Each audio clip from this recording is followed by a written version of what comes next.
Welcome to Feed Dump. It's finally fall, and that means scarves and tights and cute boots, and most importantly, fall-themed drinks. I'm a cranberry bog latte. Joining me this week is a drink flavored with rotting leaves. I'll have it as a half-calf frappuccino, because they're chunky. And $20,000 of high-interest student debt. It works best with a recycled grounds, very small drip coffee. Hey guys! Did you hear about the Canadian man who was arrested at the Detroit border smuggling turtles? He had more than 50 of them strapped to his body. Yeah. Reptile smuggling into Canada is something that happens so frequently in News of the Weird that it stopped being either newsworthy or weird, and now it just seems to be some kind of other problem that we aren't doing an adequate job of addressing.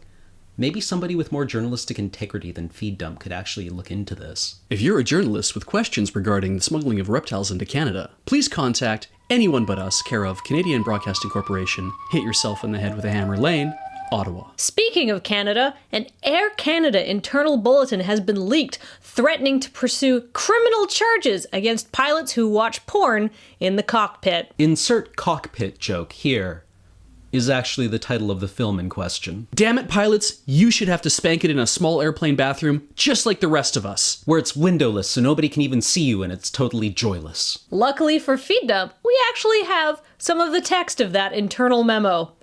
I am disappointed to have to raise this issue once again, it begins. Is nothing sacred? Soon there will be nowhere where a predominantly male profession can implicitly sexually harass their female coworkers. Wait, did I say implicitly? I meant explicitly and publicly. What volume of porn is being consumed that requires they not only send a memo, but they have to include the words, once again? If I was working anywhere else and a coworker came into my office and I was just kind of idly watching porn on the second monitor, I would not expect the consequences of that to be a sternly worded memo to the entire company. That's really more of a get security kind of situation. Air Canada, fly the inappropriately friendly skies. Skies may be moderately sticky. Did you know there's an island in the South Pacific called Tanna that's part of the Vanuatu archipelago where Prince Philip is worshipped as a god? Well, thank Philip that climate change is about to wipe it off the map. I confess that the only thing I know about Prince Philip is that he's married to Elizabeth II. Oh, well, Beej, and for those viewers at home who might be unfamiliar, Prince Philip is kind of like the United Kingdom's very own racist old grandpa. He's made culturally insensitive and racist remarks into kind of an art form.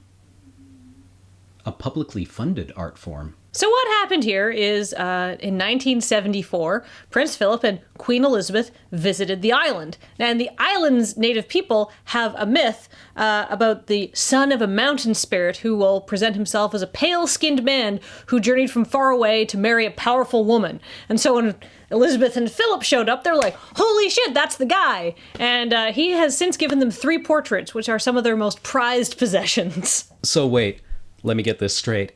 They have a mythology surrounding the coming of a himbo unto them? And here I am unworshipped by anybody. Well, you should have married a queen then. If you're an unmarried queen looking for a bumbling idiot who wants to be worshipped as a god, please write Beej at LoadingReadyRun, put your hand on a hot stove boulevard, Ottawa. Police officers in New Mexico are freaked out after seeing CCTV footage of what seems to be a ghost walking around the police station.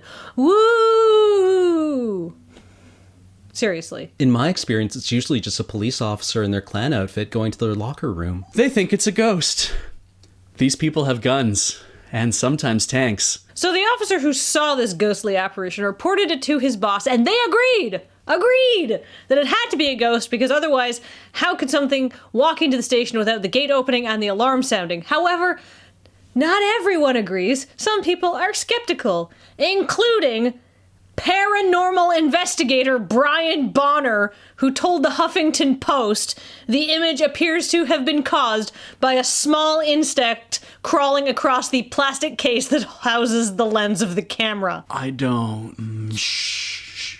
Don't ruin this for me. Yeah.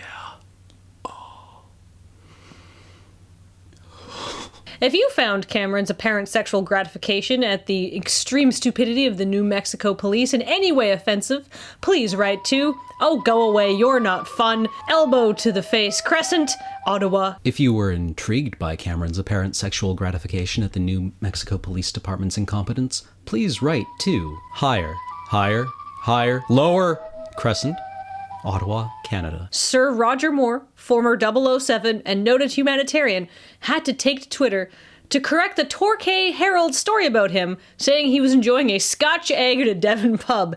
He was, in fact, having the ham hock tureen, according to his tweet. Wait.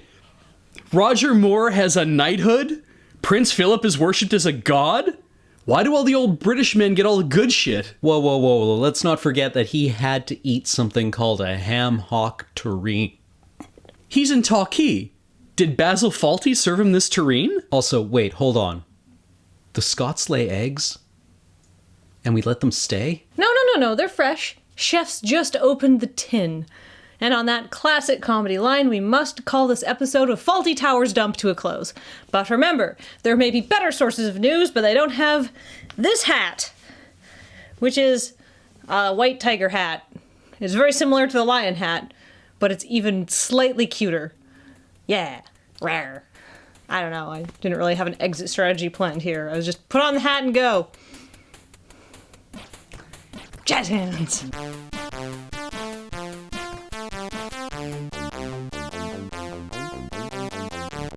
I am all for anything that keeps pilots more engaged. Engorged.